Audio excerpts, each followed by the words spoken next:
They say the beginning of the end isn't always a blowout fight or an earth-shattering betrayal. Sometimes it's just a text preview on a locked screen. For me, the truth arrived at 6:14 a.m., flashing on a cold iPhone sitting on a marble counter. My name is Harper Lewis, 34 years old, living in the heart of Seattle. By day, I'm the chief financial officer of a premier interior design firm. I spend my hours balancing multi-million-dollar ledgers and spotting discrepancies no one else sees. By night, I was supposed to be Lukas McIntosh's wife. We had been together for 11 years, married for 6. I thought nothing could break us. But as the morning light hit the rain-streaked windows, the world I had built began to tilt. Beside me, Peter, my tricolor corgi, nudged my leg with his cold nose. His watchful eyes looked up at me as if he already knew. I reached for my toothbrush, but my gaze caught Lukas's phone. He'd forgotten it, a rare slip-up for a man so careful. Can't wait for the weekend. The cabin, wine, and that pink lace set. I'm counting the hours. I froze. Behind the frosted glass door of the shower, I could hear the water running down my husband's back. He was getting ready for work like it was any other day, and there I was, toothbrush in hand, watching the screen fade to black. I didn't need to unlock it. What I felt wasn't shock, it was confirmation. Lukas had been pulling the last-minute business trip excuse for months. He'd started bringing his phone into the shower. He'd changed his passwords. Those eyes that once looked at me with warmth now only glanced past me, like I was a painting on the wall he'd grown tired of. I did my makeup with the precision of a woman heading into a board meeting. My hands didn't tremble. When I walked out, Lukas was tying his tie, flashing that practiced, charming smile. "This weekend, I have a seminar in Portland," he said. "I'll be home late Sunday." "Don't forget to bring a thick coat," I replied, my voice flat and professional. It gets cold at night there. I didn't ask about the message. I wasn't going to interrupt the script he had worked so hard to write, because in my mind, a new ledger was opening, and by the time I was finished, Lukas McIntosh would realize his biggest mistake wasn't the affair, it was underestimating the woman who controlled the books. That night, after his whiskey and his tennis, I waited for the silence. I took his hand, pressed his sleeping thumb to the sensor. Click. I stepped into the ruins of my marriage. If you were Harper, would you have confronted him right there in the bathroom, or would you stay silent until you had enough evidence to take it all? Let me know your thoughts in the comments, and don't forget to like and subscribe. The glow of the iPhone screen was the only light in the room, casting long, distorted shadows against the walk-in closet door. Beside the bed, Peter shifted in his sleep, his muffled breathing the only sound breaking the silence of our cold bedroom. I scrolled.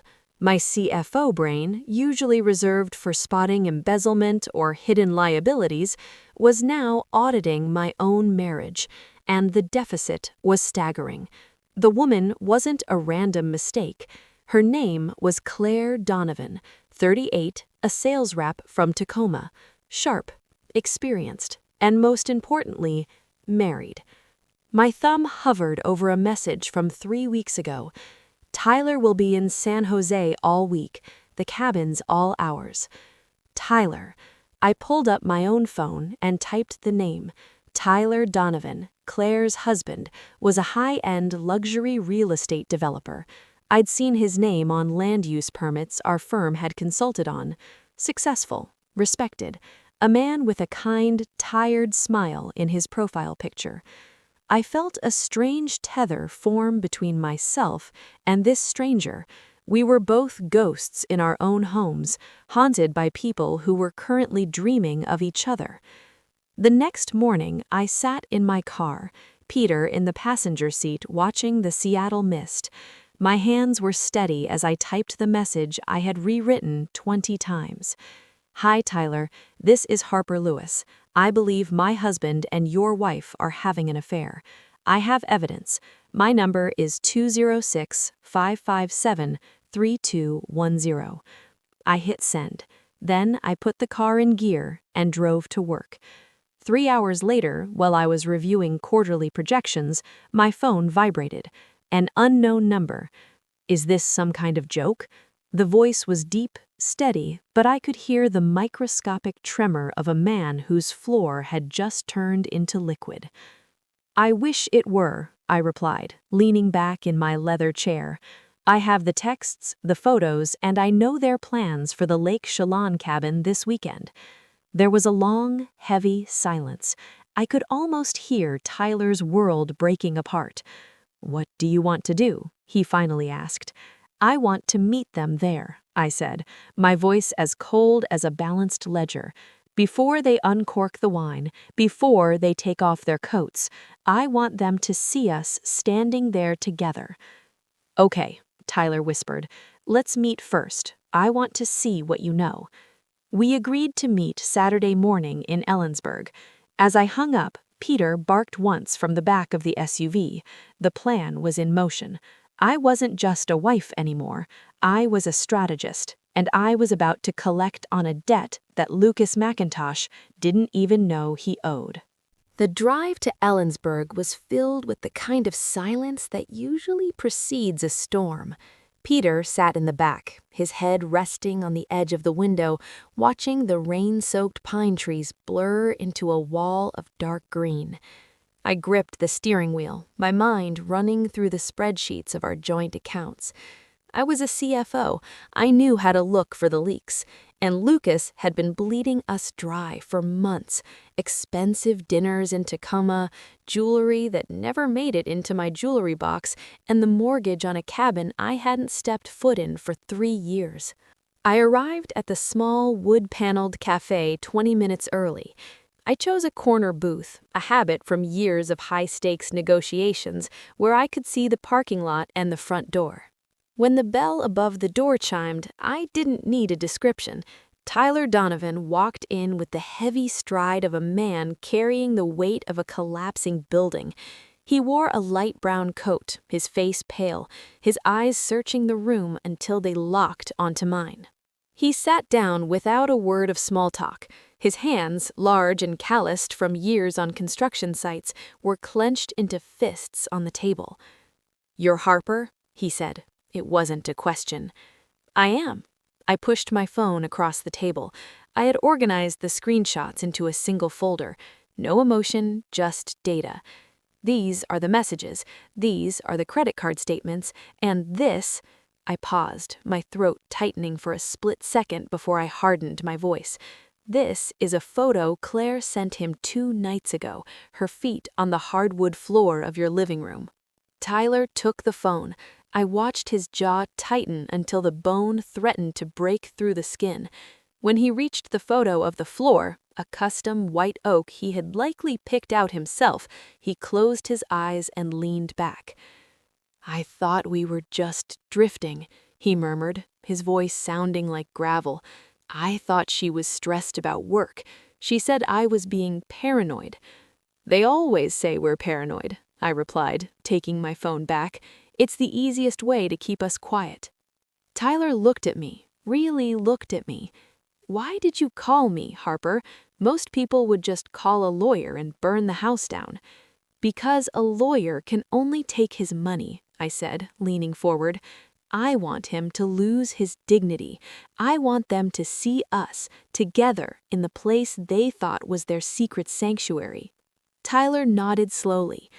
"I still have a spare key to the cabin. Claire thinks I lost it months ago." "Good," I said. "Lukas thinks I'm in Spokane for a conference. They're arriving at 6 p.m. tomorrow. We'll be there at noon.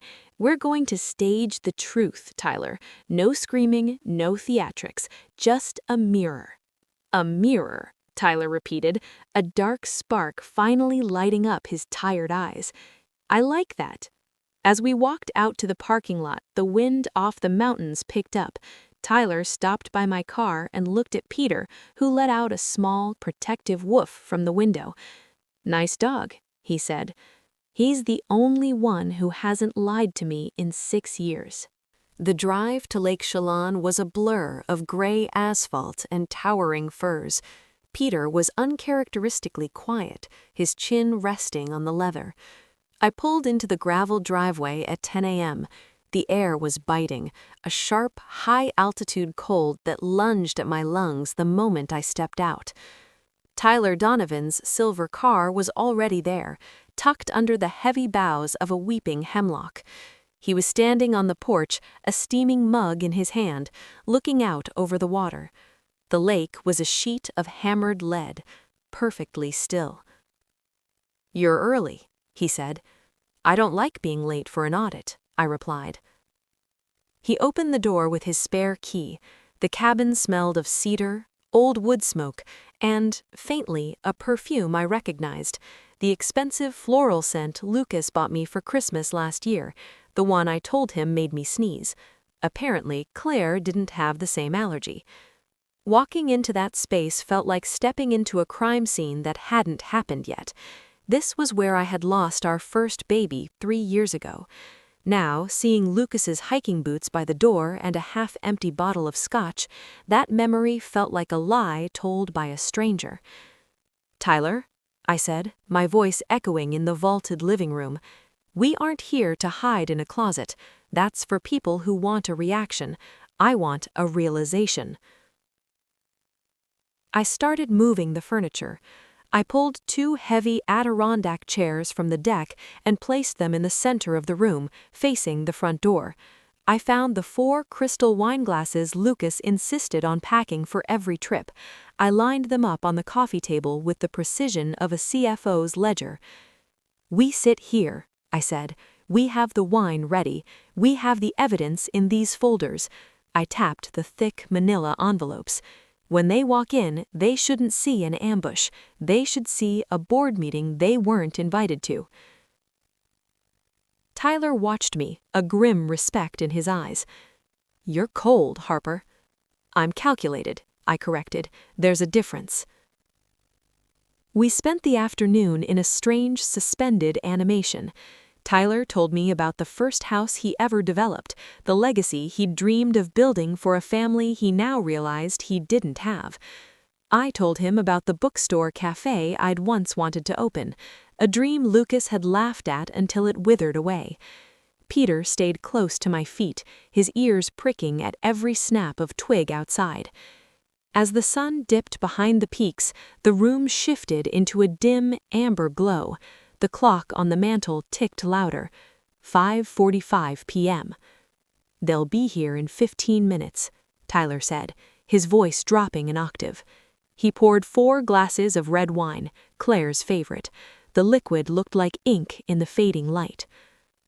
I sat in the chair on the left. I smoothed my coat and took a breath. My heart wasn't racing. It was beating with a slow, heavy rhythm, like a drum in a funeral march. "Are you ready, Tyler?" I asked. He sat beside me, his jaw set like granite. "I've spent my career building things that last.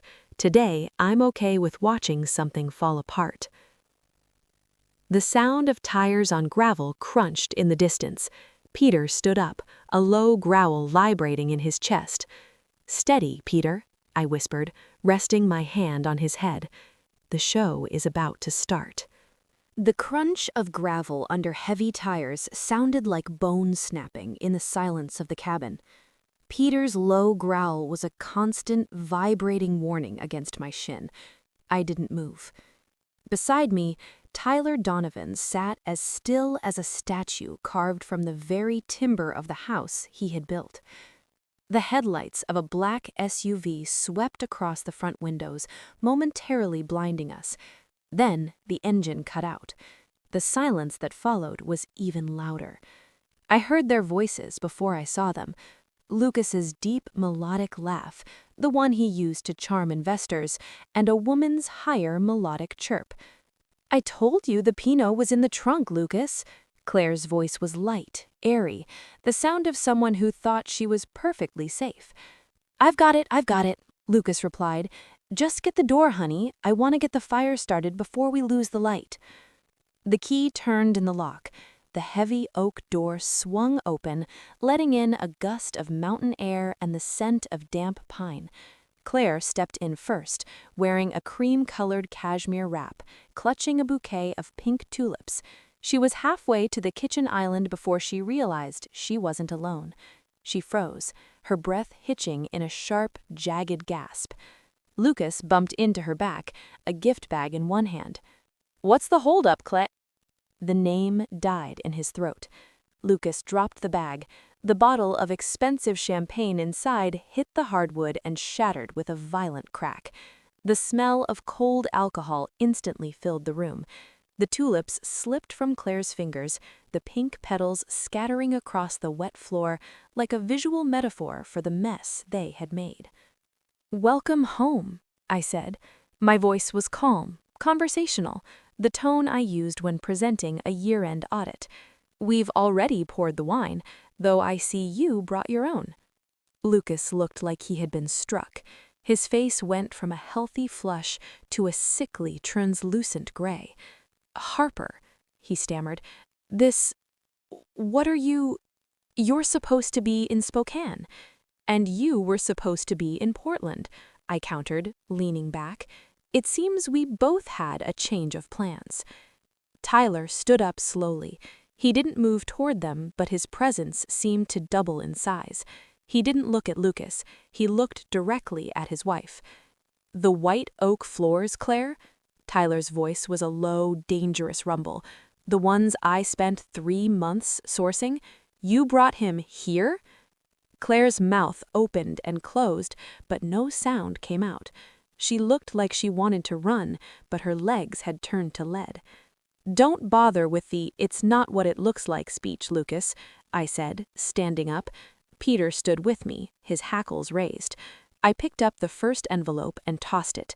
It slid across the wood and stopped at Lukas's feet. "I'm a CFO. I don't deal in what it looks like. I deal in evidence. Page 4 is my favorite, the Uber receipts from your office to her driveway in Tacoma on the nights you said you were working late on the Miller account." Lukas didn't reach for the envelope. He just stared at me, his eyes bloodshot. "Harper, please, let's talk about this privately."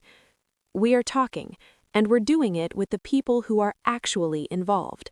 You see, Lukas, you aren't just cheating on me. You're cheating on the man who designed this house." The mask of the perfect husband hadn't just slipped, it had shattered into 1,000 jagged pieces. The dissonant cello swells and then snaps into a sudden hollow silence, punctuated only by the sound of dripping liquid. The silence in the cabin was sharp, like the smell of the spilled champagne. Lukas looked at me, then at the manila envelope at his feet. He was staring at me as if I were a stranger, which, in a way, I was. I wasn't the wife who ignored the late nights anymore. I was the CFO who had found the missing funds. "Harper, you're overreacting," Lukas finally said, his voice trying to regain that smooth, gaslighting edge. "It was a mistake, a lapse in judgment. We can go home and—" "Go home to what, Lukas? To the house I pay the mortgage on, while you spend our joint savings on client dinners in Tacoma?" I stepped forward, and Peter moved with me, a low rumble in his chest that silenced Lukas immediately. I turned to Claire. She was still clutching those wilted tulips. "And you, Claire, did he tell you? Did he tell you about the $42,000? Claire's head snapped up. "What $42,000? "The gambling debt from 2015, I said, my voice as cold as the lake outside. The one his parents quietly paid off so it wouldn't ruin his golden boy reputation. I'm the one who managed the fallout.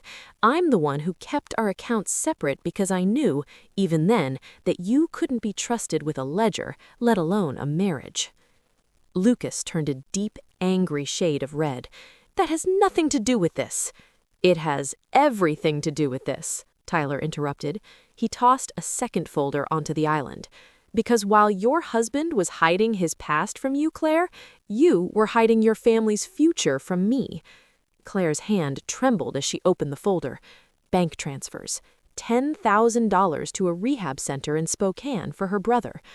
"You told me the bank delayed our home renovation loan," Tyler said, his voice cracking. "You lied to me about why we couldn't fix the roof of the very house we're standing in." The room felt smaller now, crowded with the ghosts of every lie. They weren't just two lovers caught in a cabin.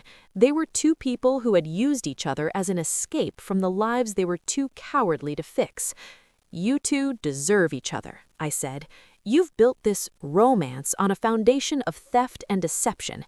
It's a mutual liquidation of character." Lukas looked at me, his eyes finally filling with realization. He realized that I didn't just know he was cheating, I knew exactly what he was worth, and right now, he was bankrupt. "I'm leaving," I said, picking up my bag. "The divorce papers are in the first envelope, Lukas. Don't bother calling. Talk to Ivan Justice. He's my lawyer, and he's much less patient than I am." I whistled for Peter. He headed straight for the door, his little tail tucked but his head held high. As I reached the porch, I felt a hand on my arm. It was Tyler. "Harper," he whispered, "are you going to be okay?" I looked out at the dark water. "I've spent years managing other people's broken numbers, Tyler. It's time I started auditing my own life." The silence stopped abruptly, leaving only the low, fading hum of the cello. Chapter 7: The Auditor's Shadow. The week following the cabin confrontation was a blur of cold coffee and legal documents. I moved into a temporary loft in Belltown, minimalist, high ceilings, and windows that looked out over the Puget Sound. Peter spent his afternoons basking in the pale Seattle sun, unaware that his world had shrunk by half. I was sitting in my office, the city skyline gray and imposing behind me, when my assistant buzzed through. "Harper, there's a man online too. He says he's a friend of Lukas's. Just said it was regarding the ledger." I stiffened. I hadn't spoken to Lukas since the cabin. "Put him through," I said. "Harper Lewis?" a voice rasped, deep, flavored with the grit of someone who'd seen too much. "I hear you've been doing some auditing lately, finding things that don't belong on the balance sheet." I stiffened. "Who is this?" I asked, my CFO voice snapping into place. "The name is Jared Spencer," he said. "Lukas and I go back, before the tailored suits and the golden boy reputation, back when he was just a kid trying to outrun a shadow in Tacoma." A chill crawled down my spine. "What do you want, Mr. Spencer?" "I don't want anything from you, Harper. I want to give you something. Lukas thinks he's been clever, but a man like Lukas, he can't help but leave a trail. He didn't just have a gambling debt in 2015, he had a partner." Jared let out a dry, hacking laugh. "Take a look at the offshore shell company registered to LM Holdings in the Cayman Islands. It's been funneling consulting fees from the very real estate projects Tyler Donovan has been developing." The room felt suddenly tilted. Lukas wasn't just sleeping with the man's wife, he was skimming off the man's contracts. And if he was doing that, my firm, where I was the CFO, could be legally implicated in a kickback scheme. "Why tell me this?" I whispered. "Because Lukas owes me," Jared said, his voice dropping to a low growl. "And because a woman like you don't just want a liquidation, you want a liquidation. Meet me at the docks in Ballard tonight, 9 p.m. Bring the corgi. I like dogs more than people." I hung up, my heart hammering. I looked at the photo of Lukas on my desk, our honeymoon in Bali. I turned the frame face down and picked up my keys. The betrayal at the cabin was personal. This was professional. And in my world, professional meant war. Chapter 7: The Auditor's Shadow. The week following the cabin confrontation was a blur of cold coffee and legal documents. I moved into a temporary loft in Belltown, minimalist, high ceilings, and windows that looked out over the Puget Sound. Peter spent his afternoons basking in the pale Seattle sun, unaware that his world had shrunk by half. I was sitting in my office, the city skyline gray and imposing behind me, when my assistant buzzed through. "Harper, there's a man online too. He says he's a friend of Lukas's. Just said it was regarding the ledger." I stiffened. I hadn't spoken to Lukas since the cabin. "Put him through," I said. "Harper Lewis?" A voice rasped, deep, flavored with the grit of someone who'd seen too much. "I hear you've been doing some auditing lately, finding things that don't belong on the balance sheet."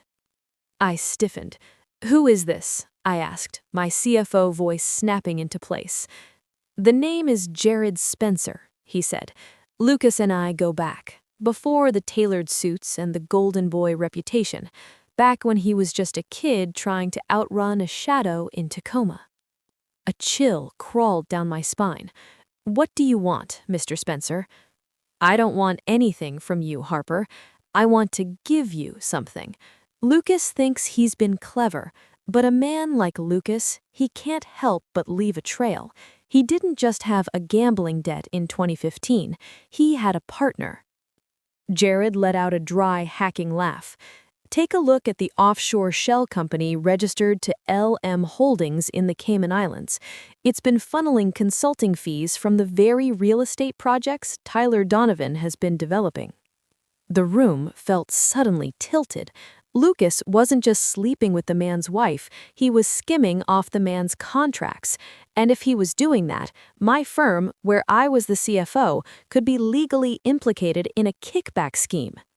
"Why tell me this?" I whispered. "Because Lukas owes me," Jared said, his voice dropping to a low growl. "And because a woman like you don't just want a liquidation, you want a liquidation. Meet me at the docks in Ballard tonight, 9 p.m. Bring the corgi. I like dogs more than people." I hung up, my heart hammering. I looked at the photo of Lukas on my desk, our honeymoon in Bali. I turned the frame face down and picked up my keys. The betrayal at the cabin was personal. This was professional. And in my world, professional meant war. The Ballard docks at night were a graveyard of rusted hulls and the smell of diesel. The Seattle mist had turned into a steady, biting drizzle. Peter walked close to my heels, his ears twitching at the rhythmic slap of the dark water against the pilings. He looked like a small, sturdy guardian in the shadows. A man sat on a weathered bench, his silhouette hunched against the wind. As I approached, he didn't look up, but he tossed a small piece of dried salmon toward Peter. Peter caught it mid-air. "Good instincts," the man rasped. "The dog, I mean. You look like you're waiting for a board meeting to start." "Jared Spencer?" I asked. He finally looked up. His face was a map of hard living, deep lines, a jagged scar, and eyes that had seen too much of the city's underside. He handed me a weathered leather portfolio. Inside were thermal paper faxes and handwritten ledgers, old-school records for people who don't want a digital footprint. "LM Holdings," I whispered. My CFO brain began cross-referencing the dates. "These aren't consulting fees. These are kickbacks." "Exactly," Jared said, lighting a clove cigarette. "Lukas was the middleman. He'd point contracts towards specific suppliers, and they'd funnel a percentage to the Cayman account. He wasn't just cheating on you, Harper. He was stealing from the very industry that pays your salary." I felt a cold rage settle in my chest, a frozen professional fury. If this goes public, my firm's reputation is destroyed. My career is destroyed. "Only if you're the one holding the bag," Jared countered. "But if you're the one who blows the whistle, you aren't a victim. You're the hero who cleaned up the books." Lukas hadn't just been unfaithful, he had been a parasite. "Why give me this now, Jared? What's your angle?" He stood up, his knees popping in the cold air. He tipped his cap. "Give my regards to the corgi. And Harper, don't just divorce him, erase him." He disappeared into the fog. I walked back to my car, the portfolio clutched against my chest like a shield. Peter was already waiting by the door. "We have work to do, Peter," I whispered. I didn't go back to the loft. I went straight to the office. I sat in the dark, the only light coming from my monitors, and began to build the ultimate audit. By dawn, I wouldn't just have evidence of an affair, I would have the rope Lukas McIntosh used to hang his own career. The morning light in Seattle was thin and gray, reflecting off the glass surface of my conference table. I hadn't slept. My eyes burned, but my mind was a sharp, clinical instrument. Spread out before me were two worlds, the emotional wreckage of my marriage and the financial rot of Lukas's secret empire. I called Tyler Donovan. He answered on the second ring, his voice rough. "Harper, is everything okay?" "Meet me at the sculpture park. Bring your project ledgers for the North End condos," I said, my voice clipped. "We need to talk about more than just our spouses." When I arrived at the park, the wind off the sound was fierce. Peter trotted beside me, his ears pinned back against the breeze. Tyler was waiting by the massive red steel structures, looking like the high-end developer he was. I didn't waste time. I handed him the faxes from Jared Spencer. "Lukas wasn't just in your cabin, Tyler. He was in your pockets," I said. Tyler's eyes scanned the documents. I watched the realization hit him, not as a husband, but as a businessman. "The vetted subcontractors? He recommended them. I trusted him because he was your husband, Harper. I thought he had skin in the game." "He did," I replied, "but the skin was yours. He's been skimming 3% of every major contract for 18 months. It's all funneling into a shell company called LM Holdings." Lukas looked at the water, his chest heaving. Claire knew. She had to. That $10,000 she sent to her brother's rehab, that didn't come from her salary. "They were a team, Tyler, a predatory one," I said. "But if I report this as an internal audit, I can protect our firm's reputation. I need you to file a formal complaint of contract fraud." Tyler turned to me, his expression unreadable. "You're asking me to help you destroy him?" "No," I corrected. "I'm asking you to help me balance the books. Lukas took your trust, your home, and your money. This isn't revenge, it's restitution." Tyler looked down at Peter, who was sitting patiently, watching a seagull. Then he looked back at me and nodded. "What do we do first?" "First, we go to Ivan Justice. Then we go to the board of directors. By 5 o'clock today, Lukas McIntosh won't just be homeless, he'll be unhireable." As we walked back, I felt a strange sense of alignment. For years, I had been the support system for a man who was dismantling my life. Now, I was standing with the man he tried to ruin, and together, we were the ones holding the ledger. The glass-walled boardroom of Lewis and Associates felt like a vacuum. Outside, the Seattle skyline was beginning to glow with the orange red of a dying sun, but inside, the air was cold and sterile. I sat at the head of the table, my fingers laced together. To my left sat Ivan Justice, my attorney, looking like a stone monument. To my right, Tyler Donovan, every bit the high-stakes developer Lukas had tried to swindle. And at the foot of the table sat Lukas. He had walked in with his usual swagger, wearing a charcoal suit I'd picked out for him. He was clearly expecting a plea for reconciliation, but when he saw Tyler and the thick, black-bound ledger in front of me, his posture wilted. "Harper, what is this?" Lukas asked, his voice wavering. "A firing squad?" "It's an audit, Lukas," I said. My voice didn't shake. I felt remarkably light. "I've spent the last 48 hours tracing the consulting fees from our subcontractors, specifically the ones funneling into a shell company called LM Holdings." Lukas turned a shade of white I'd only ever seen on unprimed drywall. "I don't know what you're talking about." "Lukas, don't," Tyler interrupted, his voice a low, dangerous growl. "I've already filed the affidavit for contract fraud. We have the wire transfers, we have the signatures, and we have Jared Spencer." The mention of Jared's name was the final blow. Lukas sank into his chair, the golden boy charm evaporating instantly. He looked small. He looked like the man from Tacoma he had spent a decade trying to bury. "You've been tracking my every move like some kind of predator," Lukas whispered, looking at me with sudden, venomous heat. "I was doing my job," I replied. As the CFO, it is my responsibility to protect our assets from parasites. You didn't just break our marriage, Lukas. You broke the law. You used my name, my reputation, and my firm to line your pockets while you slept with another man's wife. Ivan Justice slid a single piece of paper across the table. This is a voluntary resignation. It includes a total forfeiture of your bonuses and stock options, which will be redirected as restitution to Mr. Donovan's group. And if I don't sign? Lukas sneered, his eyes darting toward the door. Then the police waiting in the lobby come up, Ivan said simply. Lukas looked at the pen. He looked at me, searching for the soft, forgiving Harper he had manipulated for years.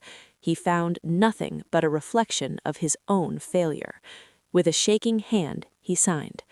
I stood up. Peter, who had been lying silently under the table, stood with me. The movers will be at the house tomorrow at 8. Your things will be in the garage. Don't be there. Lukas didn't look up as I walked out. He stayed in that chair, surrounded by the glass walls of a life he had shattered, finally realizing that in a world of numbers, he had ended up with 0. It's over, isn't it? Tyler asked as we reached the elevator. The audit is closed, but the recovery is just beginning. The Seattle air was crisp, carrying the scent of the sound and the faint, lingering smell of rain. I stood in the center of the living room of the house that had once been our sanctuary. Now it was just a collection of expensive staged furniture and hollow echoes. The movers had been efficient. They didn't ask questions as they hauled out the leather armchairs Lukas loved and the mahogany desk where he had spent late nights working. Peter trotted through the empty spaces, his claws clicking on the hard wood, looking for a rug that was no longer there. "It's okay, Peter," I whispered, reaching down to scratch his ears. "We're just clearing the ledger." A knock at the door startled me. I expected the locksmith, but it was Tyler Donovan. He wasn't wearing his developer's suit today, just a simple navy sweater and jeans. "I heard the house was officially on the market," he said. "The papers were signed this morning," I replied. "Lukas didn't fight the sale. He didn't have the capital to keep it, and I didn't have the desire to stay." Tyler walked into the living room, looking at the faint rectangular outlines on the walls where our photos used to hang. "It feels different when the secrets are gone, doesn't it? Quieter." "It feels honest," I said. "For the first time in 6 years, I don't feel like I'm waiting for a storm to break. We're just standing in the puddles now." "I saw Claire yesterday," Tyler said softly. "She's staying with her mother in Tacoma. She's trying to figure out how to be a person again without the lies." "And Lukas?" I asked. The name didn't sting as much as it used to. "He's working as a junior analyst for a firm in Bellevue, a massive step down. He's living in a studio above a dry cleaner's. He's persona non grata in the development world, Harper. You did a thorough job." "I did a necessary job," I corrected. Tyler smiled, a warm look that reached his eyes. "I'm heading to the coast for a few weeks, to a place that isn't a cabin, just to breathe. What about you, Harper? What's next for the CFO who sees everything?" I looked at Peter, who was busy with a stray tennis ball he'd found under a radiator. "I'm thinking of taking that bookstore cafe idea out of the drawer, maybe in Port Townsend, somewhere I can hear the waves." Tyler nodded. "If you ever need a developer who knows about coastal permits, you have my number." As he walked down the driveway, I watched his car disappear into the gray mist. I went back inside, grabbed my keys, and whistled for Peter. I didn't look back as I pulled the door shut and locked it for the last time. The audit was over, the debt was settled, and for the first time, the future wasn't a projection. It was an open book. That brings us to the end of Harper and Peter's journey. It's a reminder that sometimes the only way to find the truth is to look at the numbers, and the only way to find yourself is to walk away from the wreckage. Thank you for listening. Don't forget to like, subscribe, and let me know in the comments if you're happy with how the books finally balanced. And for the very last time, meet our dog of the day, Peter. He's a tricolor corgi who's ready for the salt air and the quiet life of a bookstore dog. Peter knows that a full heart is better than a full ledger any day of the week. If you're rooting for Harper's new beginning in Port Townsend, give a final thumbs up for the corgi who stayed true. I'll see you in the next story. Peter, tell them goodbye.